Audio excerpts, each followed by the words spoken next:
Hi, my name is Dr. Jay Hobbs. I'm a chiropractic neurologist and board certified in chiropractic neurology. There are only several hundred of us around the world that do this. I'm also working toward my board certification in nutrition. If you have fibromyalgia, I have some answers for you. I know that you've been suffering for a long time. Most people who have fibromyalgia have been to many doctors, and they received the diagnosis of fibromyalgia. At first it was great. It was just like a blessing. Find out somebody finally figured out what puts us all together. All the different problems with the brain and the body, the pain, fatigue. You finally get the diagnosis and you think it's wonderful until you realize it's not a blessing, it's a curse. The diagnosis of fibromyalgia to the most of the medical community just means there's no hope. There's no solution. So the next time you go back to the doctor, you go, oh yeah, I have fibromyalgia. They go, oh, well, no wonder you hurt. So what medication would you like for that? There's no answers, just more of the same. But now no one looks for an answer anymore. They just go, oh yes, you have fibromyalgia. Okay, I understand. I understand. But no one really does understand, do they? Well, today we're going to talk about some secrets of fibromyalgia treatment success. There are many, and it's important to address them all. We're going to talk about a few of them today, just to get you started on some information. Don't want to overwhelm you at first. Let's start with the first one. Lab tests ranges are extremely broad. So what does that mean? Well, let's take, for example, normal blood tests that are taken for blood sugar.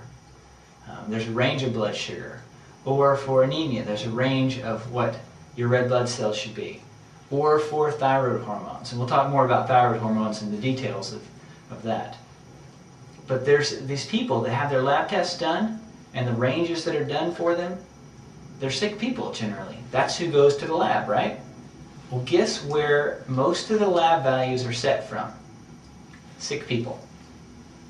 So they take all these sick people and they average their lab values, and that's how they determine what the lab values are supposed to be. That's the range from sick people to sick people. And then if you're somewhere in the middle of sick people, then you're normal, right? Wrong. But that's where the lab values are set for most of the lab tests. So what you get from your doctor is you're normal. There's nothing wrong. The problem is you need a doctor who's going to examine your lab tests from a functional range and not the pathological range. So the next secret, fibromyalgia can be created by an autoimmune condition. Autoimmune, that's where your body attacks itself. And there are multiple systems that may be involved. So what you need to do is find the root cause. And the only way to know the root cause is to run tests, lab tests and neurological tests, to find out what's going on with your body. Number 3, get your thyroid tested now. Thyroid. Well, there are certain tests that need to be run on thyroid. And in fact, thyroid is often involved with autoimmunity. And autoimmunity is often involved with fibromyalgia.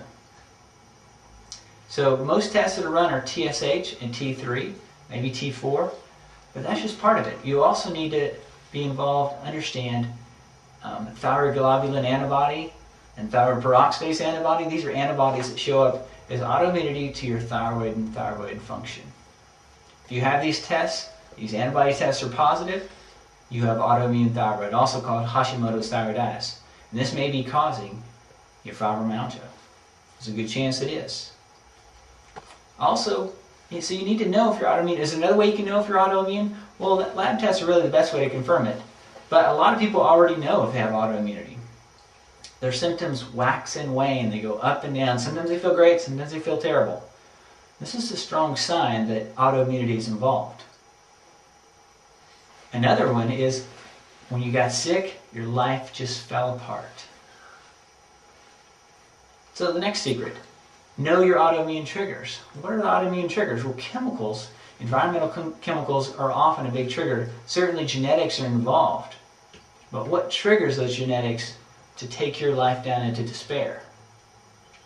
Well, one, for example, is BPA. It's a very nasty chemical called bisphenol A. It's used in a lot of plastics. You may have heard about it. It's really has a strong impact on the thyroid gland. You can't eliminate all of them from your life. In fact, you probably already have a lot of them in your bloodstream and your tissues. But it can trigger Hashimoto's thyroiditis, autoimmune thyroid. So it's important to address the chemicals and support your body so that it can handle those chemicals. So another one is polycystic ovary syndrome. So what is that?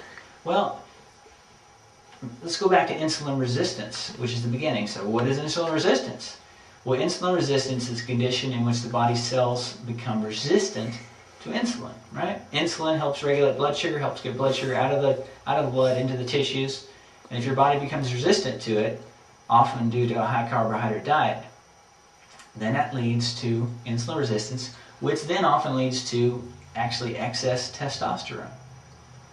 So the tissues produce excess testosterone, tissues become resistant to insulin and other hormones, and then insulin resistance also promotes inflammation and immune system responses. And that predisposes you to autoimmune disease. So you need to address insulin resistance and polycystic ovary syndrome if you want to address your fibromyalgia.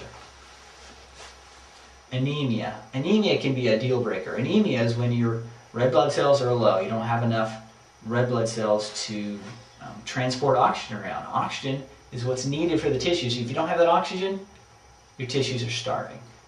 They can't function correctly. So that's why it's a deal breaker. So a patient may not be autoimmune, so you can have fibromyalgia and not have autoimmunity.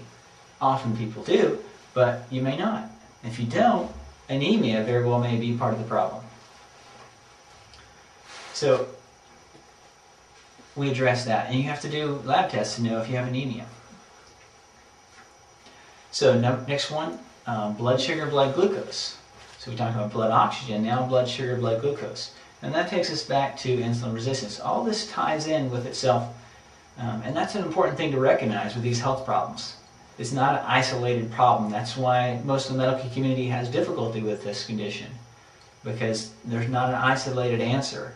It's multiple answers. And you already recognize that, I'm sure, about your body.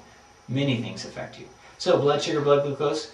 If your blood sugar is below 85, it's important that you eat every 2 hours, 2 to 3 hours. And you should have a breakfast, a snack, a lunch, a snack, dinner, and perhaps a light snack before you go to bed. And you want to mix carbohydrates and fats, or proteins and fats, proteins and carb. So it's good to have a little bit of carb with that, but you want to make sure you mix these things, especially when you have carbohydrates and protein, or carbohydrates and fat, so you don't get that blood sugar spike or increase in the blood sugar drop, which then can make you more insulin resistant. Next and last, treat the whole person. Now there are a number of other secrets we have to go through. This is actually number 22, but we're going to call it the last one for this video. So you need to find a doctor who treats the whole person, not just isolated pieces, and uses functional neurology and functional metabolic nutritional approaches. Because you can't treat this condition like an emergency, like an acute condition. Drugs and surgery are not the answer. You know that.